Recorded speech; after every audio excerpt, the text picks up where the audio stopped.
అధికారంలోకి వచ్చి దాదాపుగా 2 సంవత్సరాలు కావస్తా ఉంది. కానీ మన ఉరవకొండ నియోజకవర్గంలో మాత్రం ఏకపక్ష ధోరణితో ముందుకు సాగుతున్న నాయకులను మనం ఈరోజు చూస్తూ ఉన్నాం.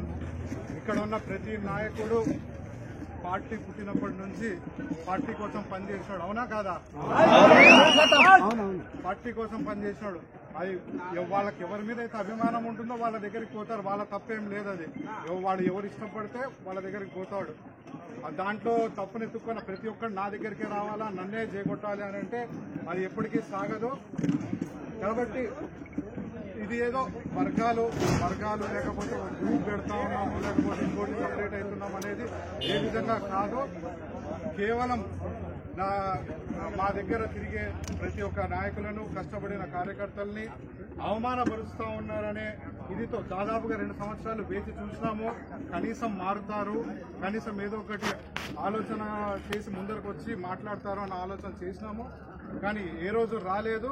అదే ధోరణితో ముందుకు పోతూ ఉన్నారు. నిఖిల్ దగ్గర పోతే పని చేద్దండి, మధు దగ్గర పోతే పని చేద్దండి, ఇట్లా నోటికి వచ్చిన మాటలు మాట్లాడితే మనం కూడా సహించి ఊరుకొని ఉండలేము.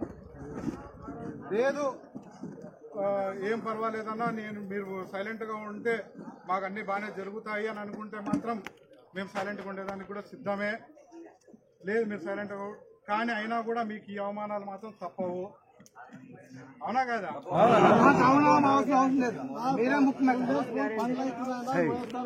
అదే చెప్తున్నాము, మీరు బయటకు వస్తేనే మా పనులు జరుగుతాయన్న మనస్ఫూర్తి కోరుకుంటున్నాం. ప్రతి ఒక్కరు మనమే ఇది ఏదో ఆఫీస్ పెట్టిన కార్యాలయం పెట్టిండేది ఏదో సపరేట్ గా మనం ఏదో ఇది చేయాలని చెప్పేసి కాదు, లేకపోతే ఈ సపరేట్ గా పెట్టి మనం ఏదో ముందుకు వెళ్ళిపోవాలా లేకపోతే నిలబడాలా అనేది ఆలోచన ఎటువంటిది లేదు. ప్రతి నాయకుడు కష్టం తెలుసుకోవాలా. ప్రతి ఒక్క కార్యకర్త నాయకుడు వాడు పార్టీ పెట్టిన రోజు నుంచి ఏ విధంగా కష్టపడినాడో ప్రతి ఒక్కరికి చూసినాము. అటువంటి వాడు ఇప్పుడు నా దగ్గరికి వస్తూ ఉంటాడు, ఈ పని చేసి పెట్టు ఆ పని చేసి పెట్టు అంటే చేస్తాము. వాడు నా దగ్గరికి వస్తాడు, పని చేసినందుకు వస్తూ ఉంటాడు. సో వాడి తప్పేం లేదు కదా. నువ్వు వాళ్ళ దగ్గర పోతున్నావు, నేను పని చేయను అని అంటే ఎట్లయితుంది? తప్పు కదా. ఇక్కడ ఉన్న ప్రతి ఒక్కరు నష్టపోయిన వాళ్ళే. ఇక్కడికి వచ్చిన ప్రతి ఒక్కరు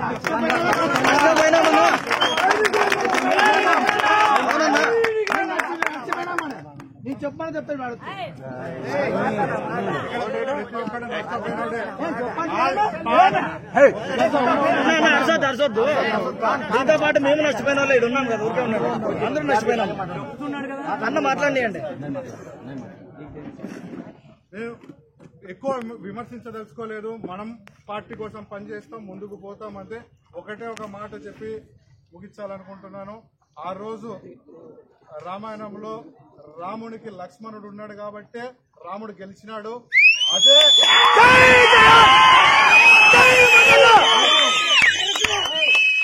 తమ్ముళ్ళని దూరం చేసుకున్నాడు కాబట్టే, పోగొట్టుకున్నాడు కాబట్టే గెలిచలేకపోయినాడు. రావణుడు కూడా ఏమి అతి శక్తివంతుడే, భక్తుడే, అయినా కానీ ఎందుకు కోల్పోయినాడు, ఎందుకు ఓడిపోయినాడు అనేది ప్రశ్న వేసుకోవాలి మనం. ఇక్కడ ఒకటే నాయకత్వం, మనం అందరిది ఒకటే, జగన్మోహన్ రెడ్డి. జై జగన్ అంతే. మనకు వేరేది ఏమీ వద్దు. జగన్మోహన్ రెడ్డి. మనం కష్టపడదాం, ముందుకు పోదాం. పార్టీ గుర్తిస్తుంది, ప్రతి ఒక్కరిని గుర్తిస్తుంది. ఖచ్చితంగా ముందుకు పోదాం. అదేవిధంగా